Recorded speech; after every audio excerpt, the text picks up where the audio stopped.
महावीर भगवान की जय। कविवर पुण्यात्मानो, उमा स्वामी आचार्य शास्त्र के अंदर कहते हैं, बहुवारम परिग्रतम नारकश आयुषा, ज्यादा आरंभ ज्यादा परिग्रह ये नरगति के लिए कारण होते हैं। इसलिए हर जीवात्मा आरंभ कम करना चाहिए और परिग्रह भी कम करना चाहिए। इसलिए जीव की आदों ने अच्छी गति प्राप्ति होती है। मतलब क्या, जितना परिग्रह ज्यादा, जितना आरंभ ज्यादा, इतना आपको दुखदायक प्राप्ति होती है। मतलब क्या, ज्यादा परिग्रह करने से नरक गति का बंध होता है। उमा स्वामी कह रहे हैं, तो जीवात्मा परिग्रह कहाँ करता है? वो बाबा संपत्ति के माध्यम से करता ना परिग्रह। तो आचार्य को कहानी सुनाती है। शेर है ना, शेर के लिए 4 पैर चलने के लिए होते हैं और शेर ने क्या करता, हमेशा मांस भक्षण करता रहता है। एक जीव को मार करके शेर ने क्या करता, अपना पेट भरता है। और मनुष्य ना, मनुष्य के लिए 2 पैर है चलने के लिए। शुद्ध शाकाहारी मनुष्यात्मा होने से भी आचार बोलते हैं, बाबा शेर बहुत अच्छा है और मनुष्य बिल्कुल गंदा। मतलब क्या, इतनी इसकी अहम भावता होती है। इसलिए मैं आपके लिए पूछता हूँ, एक जीव ने क्या क्या, शेर ने एक जीव को मारता है, अपना पेट भराता है।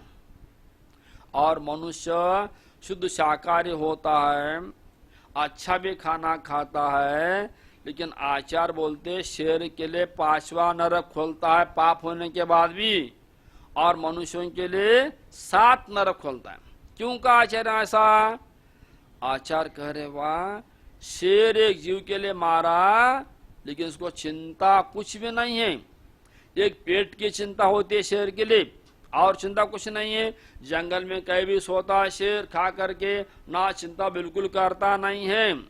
मनुष्यों के लिए ऐसा क्यों कहा आचार्य? मनुष्य हमेशा एक पेट की चिंता करता है। पेट की कमाता काय के लिए? पेट के लिए कमाता है। और पेट भरने के बाद कौन चिंता करता है? एक चिंता करता है पीटी की। इसके माध्यम से शेर के लिए पेक्षा मनुष्य अधोगति जा रहा है। कहाँ? 7 नरक प्राप्त कर रहा है। पेटी की चिंता के माध्यम से हर जीवात्मा कर्म का बंध करता रहता है। पेट की चिंता करो, निश्चिंत रहो, लेकिन नहीं है, हम अज्ञानी बन करके पेट की चिंता के माध्यम से रात दिन फुर्सत नहीं, सबके लिए भाग दौड़ में लगा आदमी, और कर्म बंद करके अगले गति दुर्गति प्राप्त करता है। इसलिए आचार्य कहते हुआ कि शरीर के माध्यम से आप सोचना थोड़ा सा, शरीर हमारा कौन सा है, मनुष्य पर्या है, इसके अंदर क्या क्या भरा है, बहुत सब गंदा भरा है। फिर भी आचार्य कहते ऊपर औदारिक शरीर के माध्यम से देखो, इस शरीर के माध्यम से उसको 3 मित्र हैं। 3 कौन से मित्र है वो? एक होता है मित्र कौन सा? रूप रानी ना, ठीक है। एक होता है रूप रानी, दूसरे होते लक्ष्मी रानी, नंबर 3 की कीर्ति रानी। ये तो 4 रानियां हो गई। एक बच गया, उसका नाम क्या है? वो तृष्णा रानी। मतलब एक जीव के लिए 4 उपमा आचार्य ने दिया है। मतलब क्या, हर जीवात्मा युवा होने के बाद बहुत अच्छा दिखता है, इसका नाम भी होता है अच्छा, रूप रानी हो गई। लेकिन बुढ़ा होने पर तो रूप रानी कम होता है। फिर कौन सी वो आ गई? लक्ष्मी रानी। युवावस्था में शक्ति बलाढ़ होती है सबके पास, लक्ष्मी रानी हो गई, वो भी चलता रहता है। और कौन सी रह गई? कीर्ति रानी। दुनिया के सबका नाम होता है, अच्छा काम कमाया था, अच्छा सब कार्य किया, कीर्ति रानी होती। लेकिन जब बुढ़ा होता है, वृद्धावस्था आती है, तब क्या होता है? आचार्य बोलते हैं रूप रानी कम होती है, लक्ष्मी रानी भी कम होती है धीरे धीरे, और कीर्ति रानी भी कम होती है। लेकिन वृद्धावस्था के अंदर एक रानी कौन सी रहती है? उसका नाम क्या है? तृष्णा रानी या आशा रानी बोलो, वो कम होती नहीं। सबसे पहला अपने तृष्णा रानी कम करना चाहिए। मैंने इसलिए कहा था वह जीवात्मा भौवारम करके तृष्णा के पास होकर के कहाँ जा रहे हो? अधोगति प्राप्त कर। इसलिए सभी जीवात्मा तृष्णा रानी कम कर दो। बाकी धीरे धीरे सब काम हो जाएगी, लेकिन तृष्णा रहे जब तक हमारे पास है ना, तब तक हमारा जीवन बिल्कुल सार्थक नहीं है। ये तृष्णा आज की नहीं है, अनंत काल की तृष्णा पीछे पड़ी है। उसको नाश करने के लिए आप हर समय सोचना वा मेरी तृष्णा कहाँ तक बढ़ी। थोड़ा सा आप चिंतन करो इस जीव के माध्यम से, तृष्णा कैसी होती है वो, या कमाने की तृष्णा ज्यादा हो गई या खाने की हो गई। खाने के बारे में थोड़ा सोच लो सब जन। एक जीवात्मा एक दिन के लिए कितना खाना खाता होगा? एक दिन में कितना? 50 ग्राम, यानी 5 आधा किलो खाना खाता एक दिन के, आधा किलो खाना खाता एक दिन में, सुबह मध्याह्न शाम तक 3 बार के लिए आधा किलो खाना हो गया। और दिन भर उनको 2 किलो पीने के लिए पानी लगता है। तो चिंतन करा थोड़े इसके बारे में आप सब जन।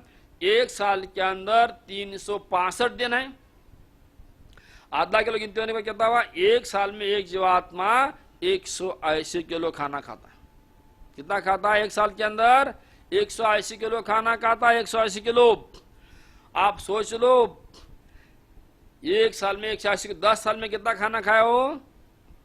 1800 किलो खाना खाया। 10 साल में कितना खाया? 1800 किलो खाना हो गया। और 20 साल के अंदर 3600 किलो खाना खाया, 3600 क्विंटल, 36 क्विंटल खाना खाया। 40 साल में कितना खाया? 72 क्विंटल खाना जीवात्मा 40 साल के अंदर हजम करता है। सोचना बिल्कुल। आप देखो आपका कितना बड़ा पेट है, आपका दिखता है छोटा, कितना हमने आज से खाना खाया होगा, हजम किया आज 40 साल के अंदर हमने कितना? 72 क्विंटल खाना हमने हजम किया। फिर भी आपका पेट अभी भरा नहीं, ना पेट भरता है ना पीटी भरती है। लेकिन हम निष्कार मतलब पाप बंद के कारण होकर के हम जा रहे कहाँ? अधोगति के लिए। ज्यादा आराम करना, ज्यादा परिग्रह करना, इसलिए उमा स्वामी कहते अधोगति का बंद हो रहा है आप सभी के लिए। तो सोच भाई आत्मान, इसलिए आप हमेशा शुद्ध खाना खाना सीख लो। अशुद्ध खाना खाने से अपना जीवन चलता रहता है, और शुद्ध खाना खाने से थोड़ा सा आपको पाप का बंध कम होगा। और अशुद्ध खाना खाने से पेट भरता, लेकिन पाप का बंध ज्यादा होता है। वो पाप को नाश करने के लिए आप थोड़ा सा मन से और वचन से, काय के माध्यम से सोचना होगा, मैं कितना आरंभ कर रहा हूँ, कितना परिग्रह रखा हूँ आपके जीवन के अंदर, और मैं कितना खाना खा रहा हूँ। ये सब सोचने का ऐसा लगता है तिरंज से भी मनुष्य बहुत खराब है। क्यों खराब है? दिन के अंदर तिरंज या गाय हो या भैंस हो, चारा खाता, चारा और चारा खाने के बाद ये क्या करता? शाम के लिए वो क्या बोलते उसका? जुगाली करता है। शाम के लिए जुगाली करता है। आज जुगाली करे उसका हजम होता है। लेकिन मैं ये सोचता हूँ, चारा खाने के बाद जुगाली करने वाला तिरंज जीवात्मा होने के बाद कुछ सोचता नहीं है। मनुष्य ऐसा मनुष्य ना बिना खाना खाए ही, बिना खाना खाए बिल्कुल पेट खाली होते हुए भी क्या कर रहा जुगाली हो? कल क्या काम करना, कौन सा बिजनेस खोलना, कौन सा व्यापार करना, कल के बारे में उनकी आज चल रही जुगाली। हमें जुगाली चल रही, चिंतन क्या जुगाली कर रहा? बिल्कुल बैठे बैठे मैं क्या करूं, कितना पैसा कमाऊं। आचार्य कहते भैया ये सब छोड़ दो, क्या करो? धर्म की जुगाली करो। धर्म ध्यान की जुगाली करने से पुण्य का बंध होता है। और अधर्म के मतलब क्या? संसार जुगाली करने से पाप का बंध होता है। इसलिए आप सब जन क्या करो बा? धर्म की जुगाली करना सीख लो इस पर्याय के अंदर। फिर भी आचार्य आगे बोलते सभी के लिए वाह, कि जीवात्मा के लिए 2 ज्ञान होते। कौन सा? एक मति ज्ञान और एक सुरत ज्ञान, और परोक्ष ज्ञान होते हैं। ये 2 ज्ञान के माध्यम से जीवात्मा धर्म कार्य भी कर सकता है, धर्म का चिंतन भी कर सकता है और पाप कार्य भी कर सकता है। आजकल के अंदर परोक्ष ज्ञान है ना, परोक्ष ज्ञान, ये दोनों ज्ञान होने के बाद भी आचार्य कहते बा तुम हमेशा परोक्ष ज्ञान होने के बाद भी 5 इंद्रिय और एक मन के माध्यम से आप हमेशा धर्म ध्यान का चिंतन करना सोच लो। बिना धर्म ध्यान के बारे में आपका कब भी आपका हित और कल्याण होने वाला नहीं है। कितना गाड़ियां आ गई है, टीवी का लगी है, बिल्कुल कूलर का लगा है, एसी का लगा है, ये भावना भावने से उसके मन में हमेशा फिर कमाने की इच्छा बनती। इसलिए आचार्य कहते बा जग देखो जग स्वार्थी है, आपका काय भी स्वार्थी है। मतलब क्या है, शरीर के माध्यम से कर्म का बंध होता है। दोनों को चिंतन करके आपको थोड़ा वैराग प्राप्ति होने दो। वैराग आचार्य ने कहा, लेकिन हम वैराग का चिंतन नहीं कर रहे। हम क्या कर रहे हो, संसार का चिंतन कर रहे हैं। संसार नाश करने के लिए आचार्य भूत का है सभी के सामने, लेकिन अब वो सब नहीं सुन रहे। सुने अनसुने हम कार्य कर रहे। उसको नाश करना, संसार का नाश करना हो तो आप स्वयं कटिबद्ध बन जाओ। अपना हित करना आप ही सोच लो। अनंत काल हमारे तुम्हारा बीत गए। आचार्य कहते हैं ना, एक एक भव के अंदर माँ का दूध पिया आपने सब जन, एक एक बूंद दूध, एक एक बूंद दूध का इकट्ठा क्या हो तो एक माँ समुद्र में दूध पिया, सबने दूध पिया दूध। और एक भव के अंदर एक एक कण कण दाना खाना खाए ना, इसका इकट्ठा करो तो एक बड़ा महान पर्वत बन जाएगा। इतना ही नहीं है, आचार्य कहते हुआ आपके नाखून नाखून हो, बाल हो, कटा वाला नाखून इकट्ठा करने के बाद एक बड़ा पहाड़ बन जाएगा। नाखून का और बाल का इतने बार हमने सबने जन्म लिया है और इतने बार हम सबने मरण किया आज तक। वो जल मरण नाश करने के लिए आप सब जन बाबा भगवान की वाणी, उनके पर विश्वास, अंतरंग से भावना भाव और अपना जीवन सार्थक करो। हम कहते सभी के सामने बाबा हम भी अज्ञानी अवस्था में थे, भगवान की वाणी थोड़ा सा सुज्ञान अभी थोड़ा थोड़ा बन रहे, फिर भी बाबा आज से बहुत पीछे पीछे की बात कहने का मतलब क्या है, भगवान महावीर अज्ञान अवस्था में कुछ थे, समोशरण में थे, उनका नाम था मरीचि। भगवान आदिनाथ का समोशरण था। अज्ञानवश होकर के उन्होंने क्या किया, वहां बैठा बैठा हमारे पापा चक्रवर्ती और चाचा कामदेव और बाबा जी तीर्थंकर हैं और मैं आगे तीर्थंकर होने वाला हूँ, ये सोच करके समोशरण से बाहर निकल आए और 365 मत चला उन्हें, कहा कि हमारे में अज्ञान के माध्यम से। और आगे वहां से निकल करके बाहर निकला, फिर उनको इतना दुख भोगना पड़ा, इतना दुख भोगना पड़ा, सब जगह चक्कर लगाते लगाते लगाते एक कोड़ा कुड़ी साल वर्ष, एक कोड़ा कुड़ी सागर के अंदर कितना थोड़ा कम बिल्कुल इतना उनका परम पड़ा। फिर जब 10 भाव शुद्धक था आगे वाला, उस टाइम शेर के पैर में आ गए। फिर हमने सम्यक प्राप्त कर लिया, आगे 10 में मुनि बन गए, तीर्थंकर बालक तीर्थंकर हो गए और उनकी वाणी भी खिर गई। भगवान तीर्थंकर महावीर भगवान हो गए, उनकी वाणी भी खिर गई, लेकिन वो भी मोक्ष चले गए। लेकिन अज्ञानवश भगवान महावीर ने तो 363 धर्म का स्थापन किया था, सुज्ञान बनने के बाद उसका तोड़ना मुश्किल होगा। कहने का मतलब है ना, हम सभी जन अज्ञानवश होकर के कुछ ना कुछ करते बैठते, उसका तोड़ना बहुत मुश्किल है। ये जीवात्मा आप सभी जन अज्ञानी मत बनो, सुज्ञानी बनो और अपना जीवन सार्थक करना सीख लो। भले भले जीवात्मा कहाँ से भी हो गए हो, रोते भी रहेंगे।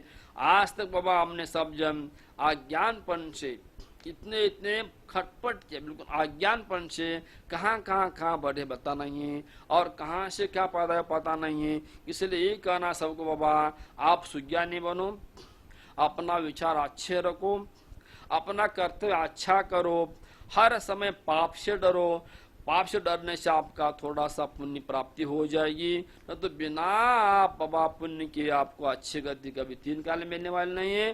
भले साक्षात आप स्वर्ग का देव बनने के बाद भी आपके विचार अच्छे नहीं हुए, वहां देव के अंदर विचार बिल्कुल अपने बिगड़ गए, आस्ते ज्यादा हुए ना। इसलिए आचार्य कहते हैं ना, स्वर्ग का देवात्मा कहाँ पैदा होता है, वो एकेंद्रीय बनता है।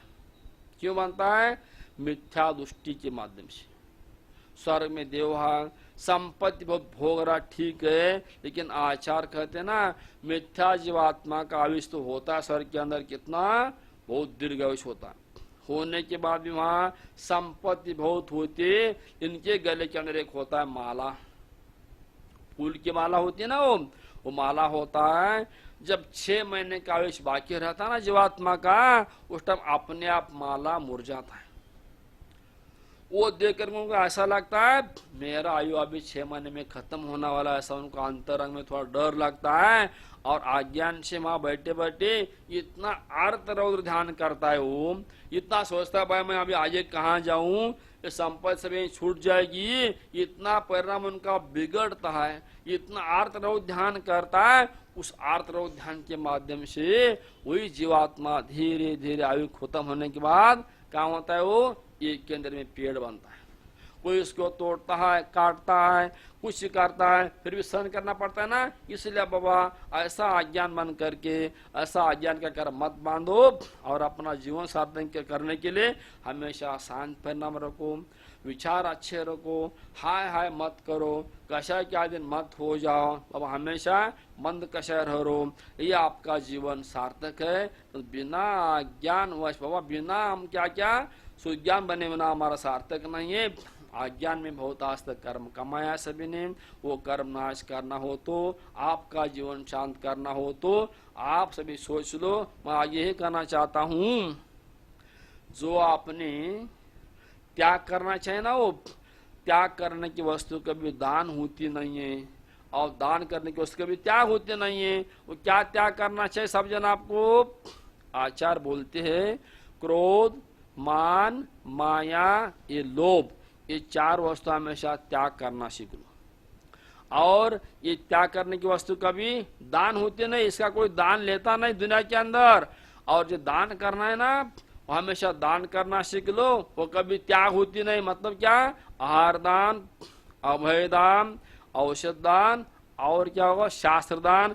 ये 4 दान ऐसे हैं, अपने हाथ से आपने किया ना, उस टाइम तुरंत आपके लिए पुण्य का बंद हो गया और आपके साथ हमें चलता रहता है। इसलिए हम क्या करना बा, त्याग करने की वस्तु दान कभी होती नहीं है, और दान करने की वस्तु कभी त्याग होती नहीं। ये सोचकर आप क्या करो, हमेशा दान की भावना रखो, अंतरंग में अच्छे विचार लाओ, और हमेशा आरंभ और परिग्रह कम करना सीख लो। हमको लगता है आरंभ परिग्रह ठीक है भाई आत्मन, आपका पिछले भोग का पुण्य है, इसलिए आपकी सब संपत्ति मिल रही है, और वो संपत्ति आप आगे संपत्ति के लिए अच्छा गति प्राप्ति करने के लिए दान में लगाओ, कई धर्म कार्य में लगाओ। और धर्म का लगाने से आपके साथ पुण्य प्राप्त साथ आता है। इसलिए आचार कहते हैं ना, साथ आने वाला चीज कौन सा हो, दिखता है वो साथ आता नहीं है, दिखता नहीं वो साथ आता है।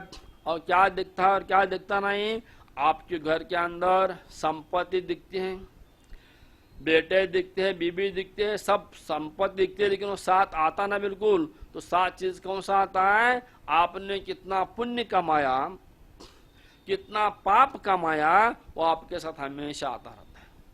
कोई भी चीज हो तो आप सोचना 24 घंटे के अंदर मैंने कितना पाप कमाया और कितना पुण्य कमाया दिन में, थोड़ा सा आप नापतोल करो इसके बारे में। मैं सुबह से कितना धर्म क्या हूँ, कितना परिग्रह क्या हूँ, कितना आरंभ क्या हुआ, ये आप सोचने के बाद आपको ध्यान रखता है।